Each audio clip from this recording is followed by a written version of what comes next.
A story you'll definitely want to hear to the end.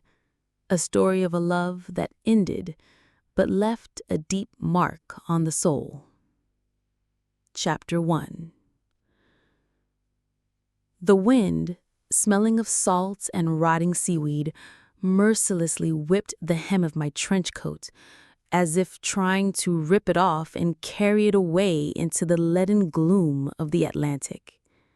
I stood on the edge of the cliff, turning my face to the stinging spray, and peered into the murky distance where the sky merged with the water into a single, joyless gray mass.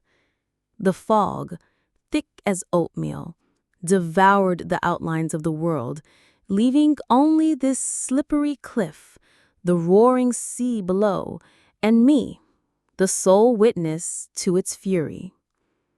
On days like this, Port Blossom seemed like the edge of the world, the last outpost of civilization before the face of primordial chaos.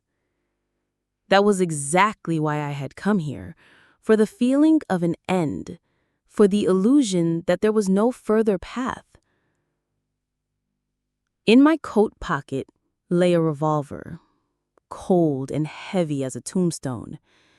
I would take it out, turn it in my hands, feeling the smoothness of the blued steel and the grooved surface of the grip. The thoughts in my head turned slowly, ponderously like sleepy whales. New York, with its bustle, its false smiles and treacherous kisses, was left behind. Left behind, too, was the one whose name I feared to even speak in my mind, afraid that, slipping from my lips, it would turn into a curse. Here, at the edge of the earth, I sought oblivion, but found only myself, reflected in the leaden waves. I had almost made up my mind when I caught a movement in my peripheral vision. On the very edge of the cliff, where the earth was ready to crumble into the churning abyss, stood a woman. Her silhouette, thin and fragile, was etched against the gray sky like a ghostly vision. The wind tousled her dark hair, gathered in a careless bun, and the thin fabric of her dress, which seemed utterly out of place in this weather. She stood motionless like a statue and looked into the distance, the same direction I was looking. There was something mesmerizing in her posture, a kind of doomed grace.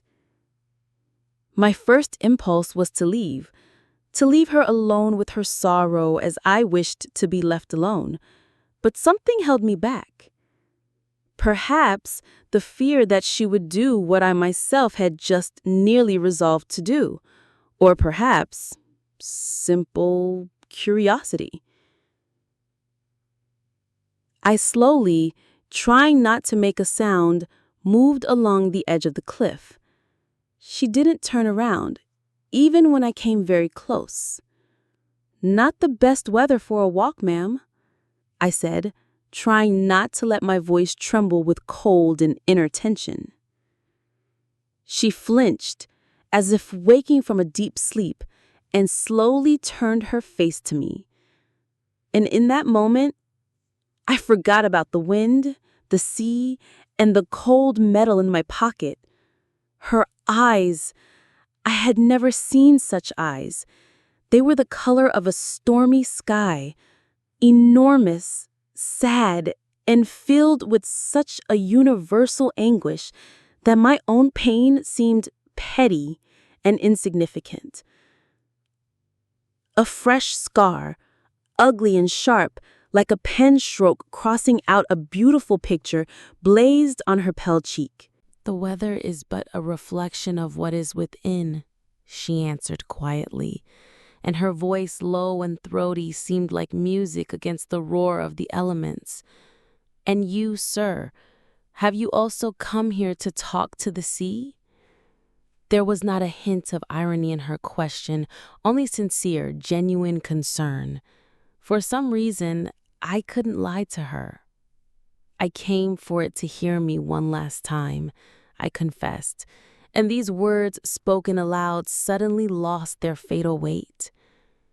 She held her piercing gaze on me for a moment, and then her lips were touched by a faint, bitter smile. The sea is a poor conversationalist. It only repeats what you tell it, amplifying the echo of your own pain. It takes voices, but never gives answers. She spoke as if she knew everything about the sea and about pain, as if they were her old, longtime acquaintances. We fell silent, watching as another wave crashed against the rocks with a roar, sending up myriads of salty spray.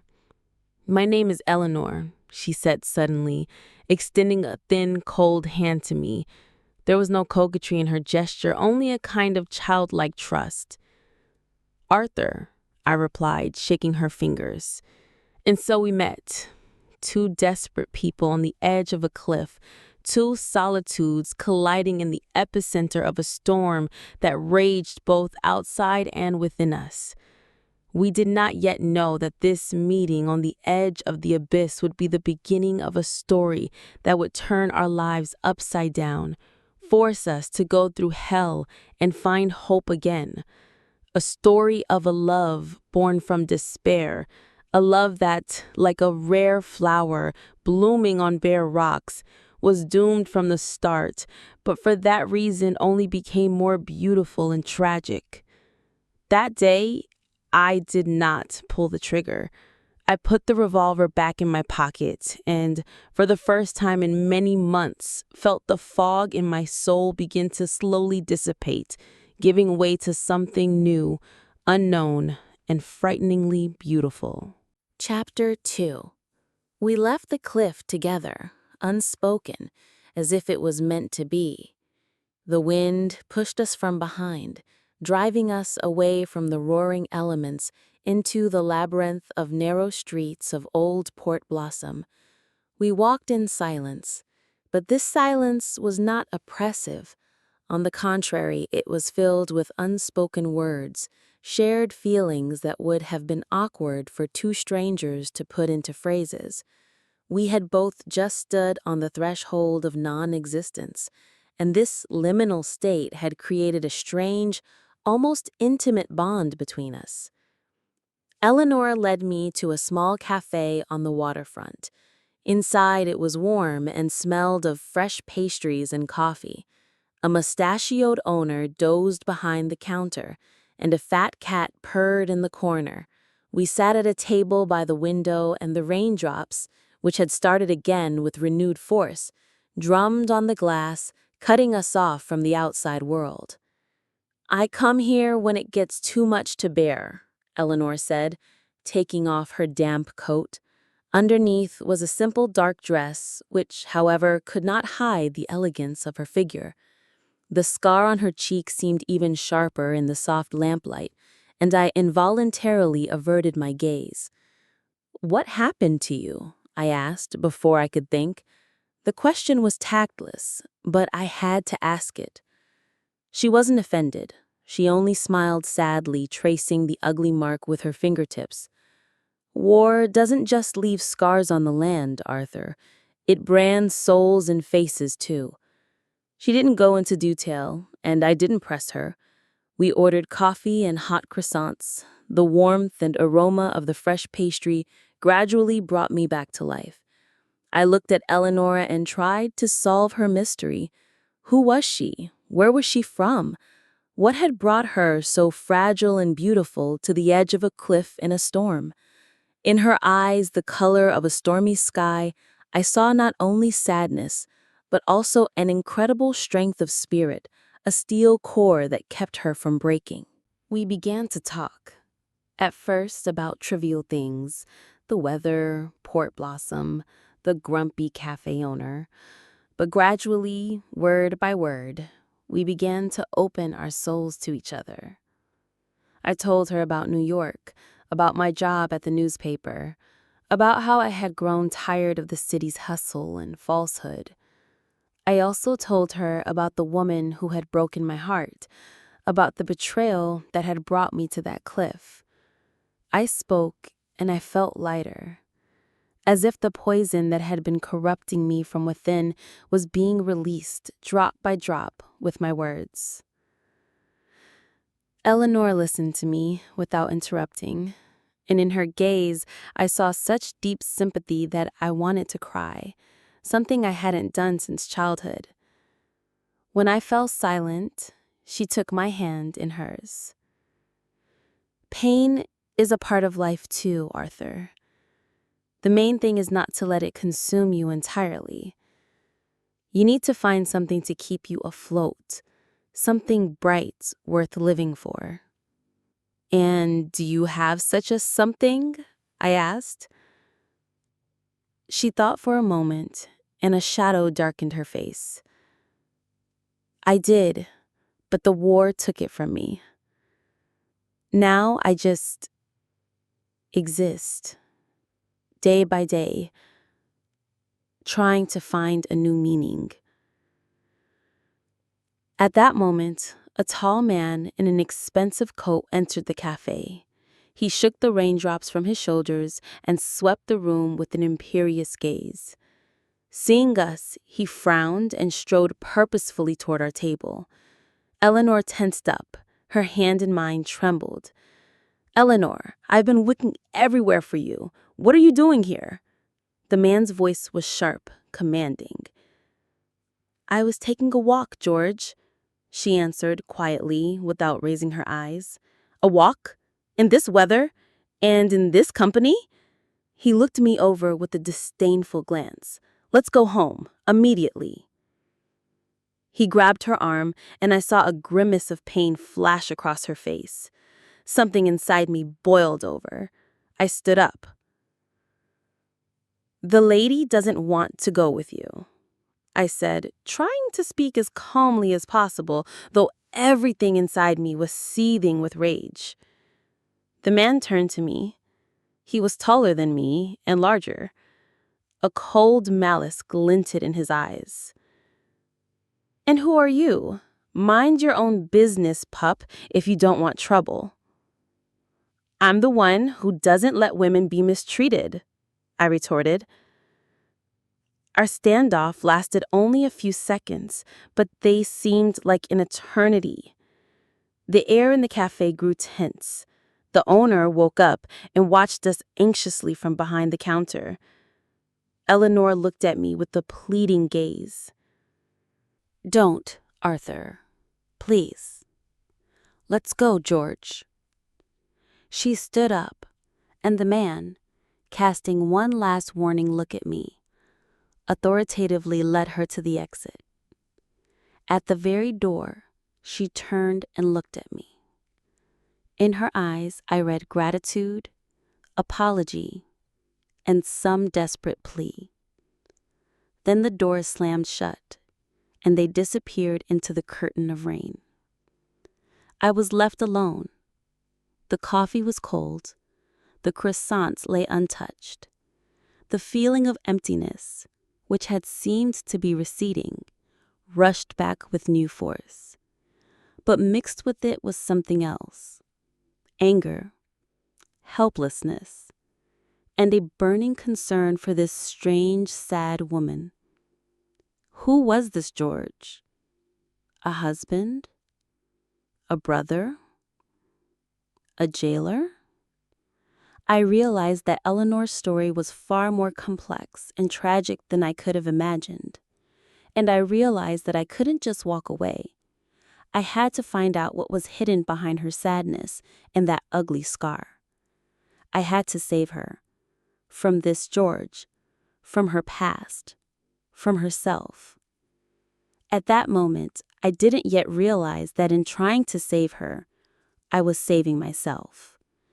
And that this meeting in a small cafe at the edge of the world would become a turning point in my destiny, throwing me into a whirlwind of passion, danger, and secrets from which there would be no escape. Chapter 3. A week passed. A week of agonizing waiting and fruitless searching. I walked all over Port Blossom, peered into every cafe, every shop, scanned the faces of passers-by, hoping to see Eleanor's stormy eyes again.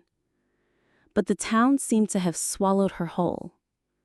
I questioned the owner of that cafe on the waterfront, but he just shrugged, saying he had only seen the lady a couple of times, always alone and always sad.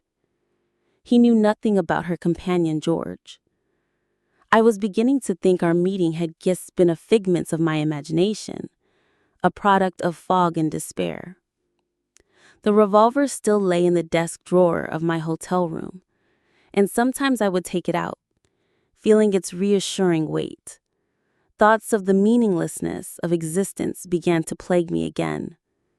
But the image of Eleanor, her sad smile, her quiet voice, and the plea in her eyes as George led her away gave me no peace.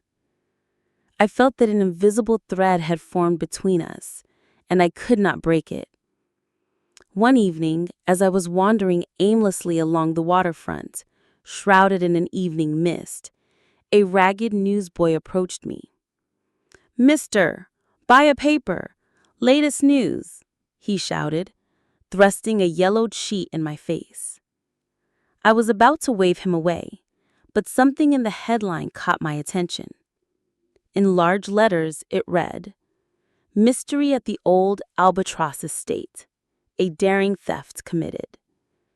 I mechanically handed the boy a coin and took the paper. The Albatross estate. The name seemed vaguely familiar. I returned to my room and, in the dim light of the lamp, began to read. The article stated that family jewels and a large sum of money had been stolen from the villa belonging to a certain Mr. Vandergrift. The police were at their wits' end trying to find the thief.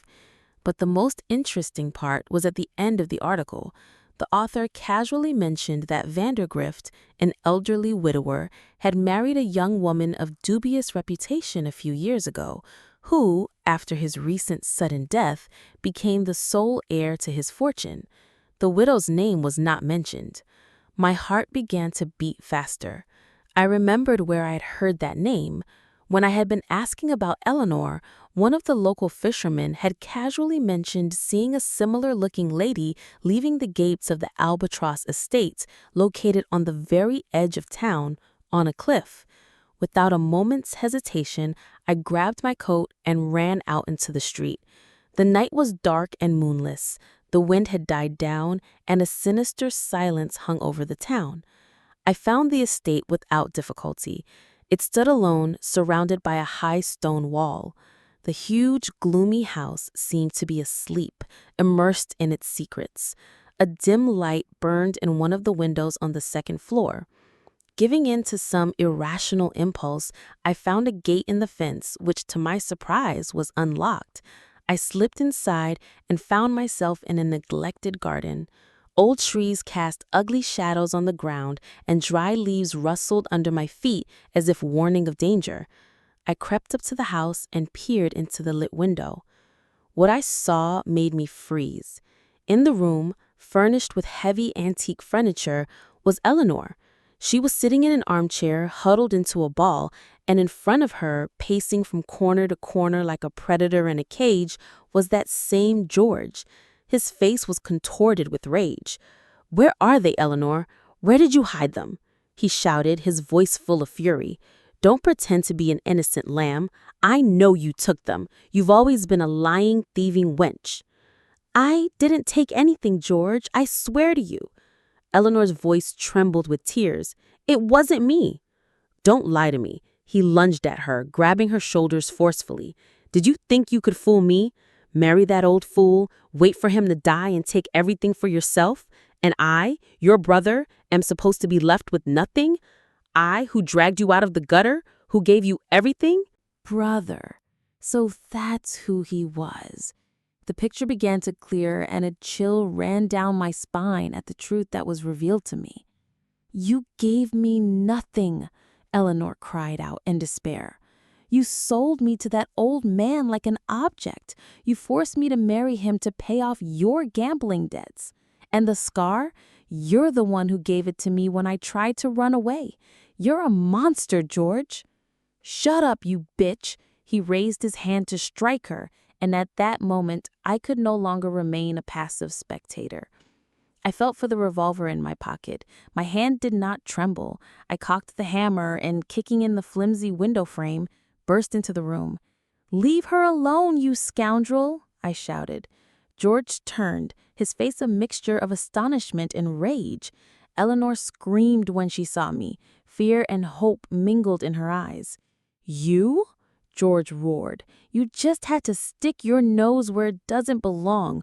Well, too bad for you."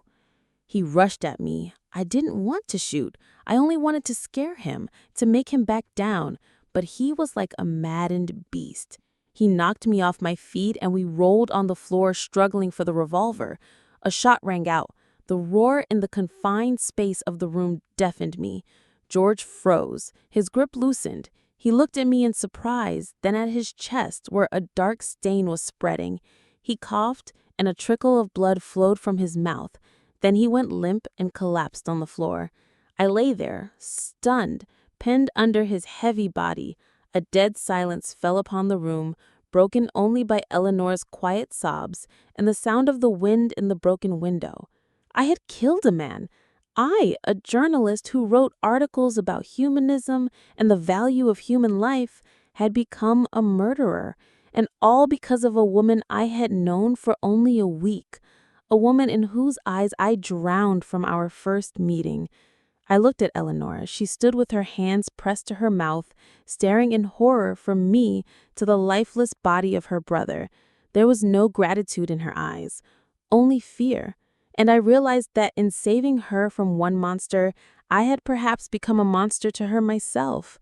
Our story, which began on the edge of a cliff, had taken a new, bloody turn, and I did not know whether it would lead us to salvation or to final damnation. Chapter 4. Silence, thick and viscous as blood, filled the room. It pressed on my eardrums, mingling with the smell of gunpowder and fear. I struggled to push George's lifeless body off me and got to my feet. My knees were shaking. My gaze met Eleanor's. In her enormous eyes, like two dark lakes, swam a primal terror. She wasn't looking at me, but through me, as if I were a ghost from a nightmare. "We have to go, immediately." My voice sounded hoarse and foreign. My mind, previously paralyzed by shock, began to work feverishly, throwing up fragments of a plan. The police, an investigation, a murder charge, the electric chair. Eleanor didn't move. She stood like a statue, pale as marble. Her gaze was fixed on her brother's body, lying in an unnatural position on the Persian rug. Complex, conflicting emotions fought on her face. Horror, disgust, and it seemed to me a shadow of relief. "Eleanor," I went to her and gently took her by the shoulders. She flinched as if struck and shrank back. "Don't touch me. You killed him." "He would have killed you or me. I had no choice." I tried to sound convincing, but the words sounded like a pathetic excuse. "He brought it on himself. You heard what he said. He's a monster." "He was my brother," she said hollowly, and there was so much pain and bitterness in those words that I felt like the lowest of scoundrels. I wanted to save her, but instead I had burst into her life, destroyed it to its foundations, stained my hands with blood, even if it was someone else's. "Listen to me." I tried to speak as gently as possible, afraid of completely shattering the fragile trust that had formed between us. "We need to run. Together. We'll leave Port Blossom, leave the country. We'll start all over again somewhere else, where no one knows us, where your past can't reach you." I spoke, And I was amazed at my own words. I, a man who a week ago was about to end his life, was now making plans for the future. Next to this woman, this walking disaster, I felt a zest for life for the first time in a long time. It was madness, pure, unadulterated madness. But it was better than the gray, hopeless despair that had been eating me from the inside. Eleanor slowly raised her eyes to me. The horror in them began to give way to something else. Desperation, the feeling of being cornered. She knew I was right. To stay here meant to condemn herself to certain doom. "Where will we go?" she asked almost inaudibly. "It doesn't matter. Somewhere far away, to America, to Argentina, wherever the road takes us." "I have no money," she said. "George took everything that Mr. Vandergrift left me. He was looking for the jewels to escape." At that moment, I remembered the newspaper article, the theft, the jewels, and I understood. It wasn't him who took them, was it? I looked her straight in the eye. Eleanor lowered her head. It was more eloquent than any answer. "Where are they, Eleanor?" She was silent. "Eleanor, we need money to disappear. Where are they?" I raised my voice, not wanting to. She went to the large, old fireplace, touched one of the carved stones in its masonry. The stone gave way, revealing a small hiding place. Inside, on a velvet lining, lay necklaces, rings, bracelets, sparkling in the dim lamplight. Next to them was a stack of banknotes. So that was it. She had robbed her own husband, and then perhaps even... "Did you kill him, Mr. Vandergrift?" The question escaped my lips before I could think it through. She turned sharply. 2 red spots flared on her cheeks. Lightning flashed in her eyes. "No, never. He was kind to me. He died of a heart attack when he found out that George had reappeared in my life and was demanding money. The doctor confirmed it." She spoke with such passion, such offense, that I believed her, or wanted to believe her. "And this is mine. It's payment for my shame, for my ruined life, for this scar. I didn't want George to get it. I wanted to start a new life, far from here." She swept the jewels and money into a velvet pouch and handed it to me. "Now it's ours, our payment for freedom." I took the pouch. It was heavy. Heavy with gold, with stones, with the sins and secrets that now bound us together for good. We were accomplices, partners in crime, 2 drowning people clinging to each other to keep from going under. We left the Albatross estate as discreetly as we had entered. The night covered us with its dark blanket. We walked without choosing a road, away from the gloomy house where the body of the man we had killed was growing cold on the Persian rug. We walked towards the unknown, towards a new life bought with blood and betrayal. That night, we left Port Blossom on the first train heading south to New Orleans. Sitting in the empty carriage, I watched Eleanor. She was sleeping, her head on my shoulder. Her face, peaceful in sleep, was beautiful. The scar on her cheek seemed not an ugliness, but a mark of fate, a seal that set her apart from all other women. I looked at her and knew I was lost, that this woman had become my obsession, my destiny, my curse, and my salvation. I loved her. I loved her desperately, recklessly, against all common sense and self-preservation. I loved her secrets, her pain, her sins. I was ready to follow her to the ends of the earth, into hell itself. And I felt that our path was leading us straight there. But with her, even hell seemed like paradise. Chapter V. New Orleans greeted us with sunshine and the noise of a port city. After the gray, damp port blossom, this world seemed bright, alive, full of hope. We rented a room in a small hotel overlooking the old port. During the day, we wandered through the narrow streets, ate fried fish in small taverns, drank the tart local wine. We hardly spoke of the past, as if by a silent agreement. We lived in the present, for each day, each minute stolen from fate. Eleanor was transformed. She exchanged her dark, mourning dresses for light, bright outfits. She laughed, and her laughter, like the ringing of a silver bell, filled my soul with light. The terror in her eyes was replaced by tenderness and love. Looking at her, happy and carefree, I almost forgot that we were fugitives, that my hands were stained with blood, and our pockets held stolen jewels. I sold a few stones to a fence, and now we had enough money to buy tickets on a steamship to Buenos Aires. Argentina, a new life, a new world where we could become different people. Arthur and Eleanor, without last names, without a past. But the past did not want to let us go. It followed us like a shadow. Sometimes at night, I would wake up in cold sweat, dreaming of George, his surprised look, and the blood on the carpet. Sometimes I would catch a fleeting shadow on Eleanor's face when she thought I wasn't looking.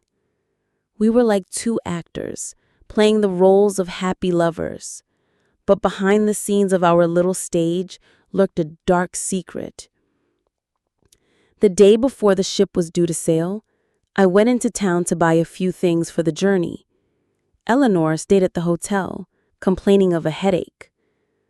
When I returned, she was gone. An envelope lay on the pillow. My hands trembled as I opened it. Inside were several large banknotes and a letter written in her elegant, fine handwriting. My dearest Arthur, forgive me. Forgive me for everything. I cannot go with you.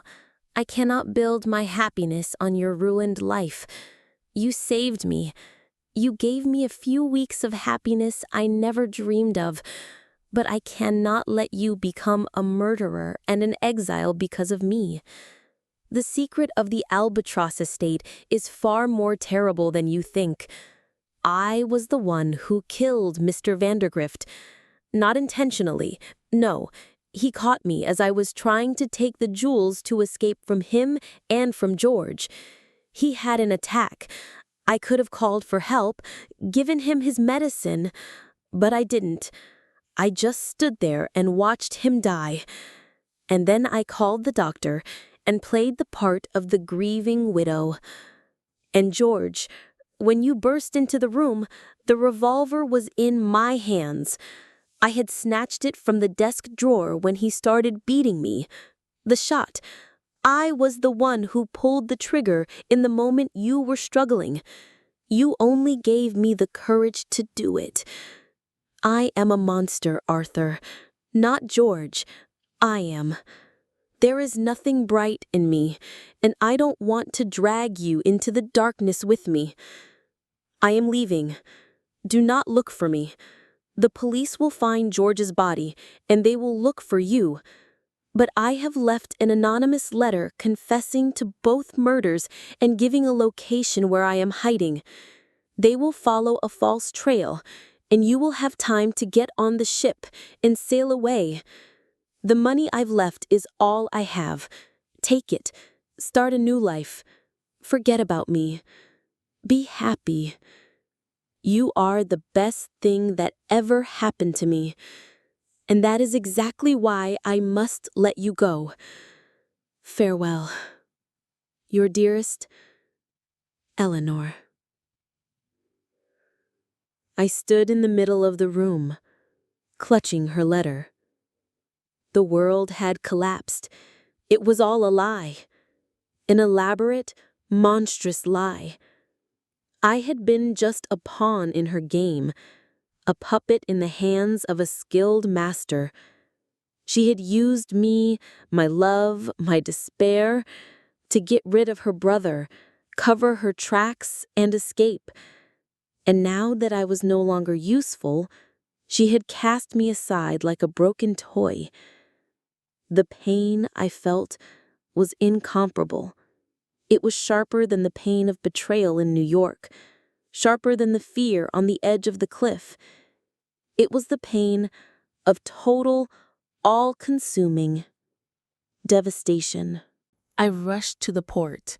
I ran, pushing past people, not seeing where I was going. The steamship to Buenos Aires was already sounding its final horn. I saw her. She was standing on the deck, wrapped in a dark cloak. She was not looking in my direction. She was looking into the distance, at the sea, just like that day we first met.